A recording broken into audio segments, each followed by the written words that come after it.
Sonderling by James Sinnott. A novel based on 4 lives, the 4 heroes of the fictional Albert, the historian observer. One of them, der Sonderling, Albert believes, changed history. Chapter 1, August 1914. "Look, Mama! Do you see him in front of the house down there?" A hand on his shoulder kept the boy from running ahead. "We go together. You remember what to say? God be with you, Papa. Come back soon." After the hot walk along the road, with a handkerchief from her skirt pocket, she patted the perspiration from her face and neck, slowed their pace on the dirt path which led down from the Braunau road to the Bachmeier place. The leaves of the tall poplars bordering the windward side of the property were still in the August heat. Rosa Huber could never walk the path to that house without many conflicting emotions, and was glad to see the yard was already crowded, filled with well-wishers. She and her son would not attract much attention.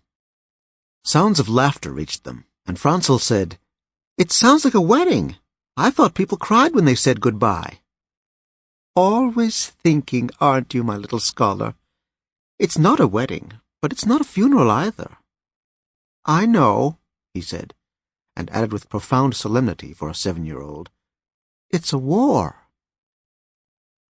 As they melted into the crowd in the yard, she took a tighter hold on her son, who wanted to run into the house.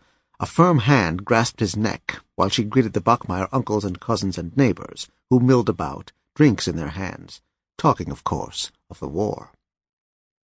"He's back outside!" Franzl shouted, ducked down, and broke away from her hold and ran to the new soldier. She watched as the man in his new uniform made a fuss over the boy, as he always did. "For the past 7 years since he was born, it's the same thing.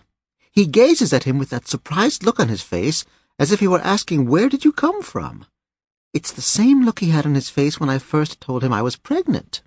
What a surprise!" The boy couldn't keep his hands off him, feeling the texture of the uniform.